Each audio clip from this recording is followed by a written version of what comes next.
चले जा रहे हैं। रफ्तार से चली जा रही है। चलो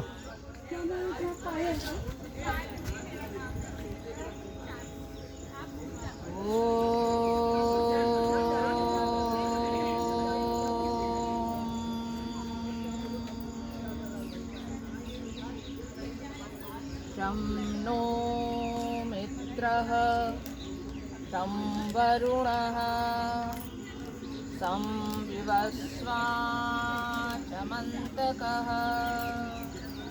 उत्पाता पार्थिवान्तरिक्षाः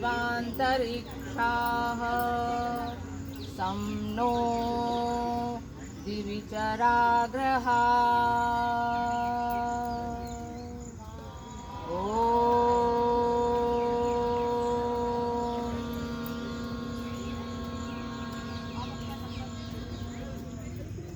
शान्तिः शान्तिः शान्तिः।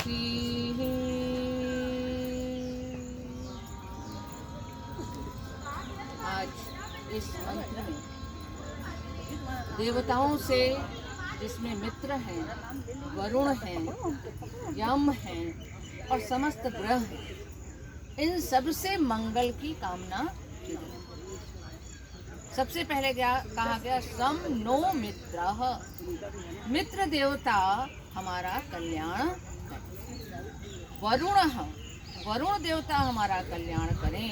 विवस्वा, विवस्वा कहते हैं सूर्य को, सूर्य देवता हमारा कल्याण करें। और छमंतकः कहा गया है यम को कि यम राज हमारा कल्याण करें। और जितने पृथ्वी के और अंतरिक्ष के उत्पात हैं वो सब भी हमारा कल्याण करें। और द्यूलोक में जितने ग्रह हैं वो सारे ग्रह हमारा कल्याण करें। ऐसी कामना इस मंत्र में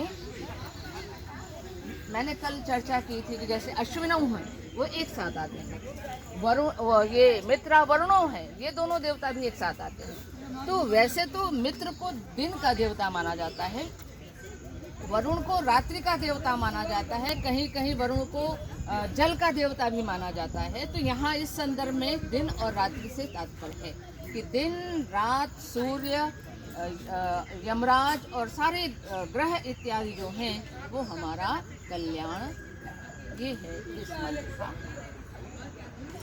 आज सत्यकाम जाबाल की कथा आपको सुना, हो सकता है आप लोगों में से बहुत से लोगों ने सुना भी हो। एक जावाला नाम की स्त्री थी जो कि बहुत ही अच्छे आचार विचार वाली थी। तो उनका एक बेटा था। जब वो छोटा था, थोड़ा बड़ा हुआ, तो उसके अंदर ये इच्छा आई कि मैं गुरुकुल में जाकर अध्ययन करूं। तो उसने अपने माँ से पूछा कि हे माता, ये बताओ हमारा, क्योंकि मैं गुरुकुल में जाके पढ़ना चाहता हूँ और जिस भी गुरु के यहाँ जाऊँगा तो कुल गोत्र का नाम वो अवश्य पूछेंगे, बिना उसे पूछे वो हमें पढ़ा नहीं सकते। माँ के सामने एक बहुत बड़ी समस्या। उसने बहुत अच्छे ढंग से अपने बच्चे को बताया कि बेटा ऐसा है कि मैं सेवा कार्य करती थी और तुम्हारे पिता से मैं उनका गोत्र पूछना भूल गई, तो मैं गोत्र नहीं जानती हूँ। तुम जाओ और गुरु को बता दो कि तुम जाबाला के पुत्र हो, यानी सत्यकाम जाबाला हो। गोत्र नहीं बताया, पिता का नाम नहीं बताया, मेरे पुत्र हो तो ये तुम बताना। तो वो गौतम ऋषि के पास गया और विनम्र निवेदन किया कि गुरुदेव, मैं आपका शिष्यत्व ग्रहण करना चाहता हूँ और आपसे शिक्षा ग्रहण करना चाहता हूँ, आपसे अध्ययन करना चाहता हूँ। तो उन्होंने कहा कि तुम्हारा नाम क्या है, गोत्र क्या है? तो उसने कहा मैं सत्यकाम जाबाला हूँ, जाबाल हूँ, जाबाला मेरी माँ है, तो मैं सत्यकाम जाबाल हूँ। गौतम ऋषि बहुत खुश हुए। उन्होंने कहा कि ये काम एक ब्राह्मण का ही हो सकता है, दूसरे किसी का नहीं। तुमने जो सत्य बोला है, तुम निश्चय ही मेरे शिष्य बनो। उसको शिष्य बना लिया और उसको सारी शिक्षा दी, कहा समिधा ले आओ, मैं तुम्हें दीक्षा देता हूँ, तुम्हें अपना शिष्य बनाता हूँ। उन्होंने शिष्य उसको बना लिया और फिर उसको कहा कि मैं तुम्हें ये 400 गायें देता हूँ, इन गायों को लेकर जाओ तुम, इनका भरण पोषण करो, और जब ये 1000 हो जाएंगी तब तुम लेकर के वापस आना, नहीं तो तुम अरण्य में ही रहोगे और इनकी सेवा शुश्रूषा करोगे, इनके वंश को बढ़ाओगे। सहर्ष तैयार हो गया वो बच्चा। उसने कहा ठीक है, और वो चल दिया वहाँ से। अरण्य में आया, उसके पास 400 गायें थी। उन 400 गायों को लेकर वो बड़े आनंद से रहने लगा। जितनी सेवा कर सकता था उतनी गौ सेवा वो करता था। धीरे धीरे धीरे धीरे समय बीतने लगा, और समय बीतते बीतते वो समय भी आ गया जब उसके पास 1000 गौवें हो गई। तो जब 1000 गौवें हो गई तो जो वृषभ था, बैल, वो आया इनके पास, सत्यकाम के पास, और बोला भगवान हम लोगों की 1000 गाय पूरी हो गई, चलिए हम लोग गुरु के आश्रम में चलते हैं। लेकिन मैं आपको, आप जिस तत्व को जानने के लिए निकले हैं, जिस विद्या को जानने के लिए निकले हैं, उस विद्या का एक पाद मैं आपको बताता हूँ। और वो एक पाद क्या है? वो प्रकाश स्वरूप है। यानी ब्रह्म कैसा है? वो प्रकाश स्वरूप है। ये एक पाद उन्होंने बताया। उन्होंने कहा जब हम आगे चलेंगे तो फिर आपको अग्नि मिलेगी, और वो अग्नि दूसरे पाद का कथन करेगी। तो सारे गौओं को लेकर के, सारे ताम झाम के साथ, ये भाई 1000 गौओं को लेके चलना। चले आगे तो मानी बात है कि एक दिन में तो पहुंच नहीं जाएंगे गुरु आश्रम में। तो फिर रात हुई तो अग्नि की बारी आई, और अग्नि प्रकट हुई, अग्नि सामने आई, और उसने कहा कि मैं आपको दूसरा पाद बताती हूँ। और वो दूसरा पाद क्या है? वो अनंत है, उसका कोई अंत नहीं है, वो अनंत है, यानी ब्रह्म अनंत है। फिर उसने कहा जब आप आगे जाएंगे तो आपको हंस मिलेगा। वो तीसरा पाद आपको बताएगा कि वो क्या है। तो जब आगे चले तो जलाशय पड़ा। दूसरा दिन आया, आगे बढ़े, जलाशय पड़ा। जलाशय में हंस सामने आया। उसने कहा मैं आपको तीसरे पाद का कथन करूँगा।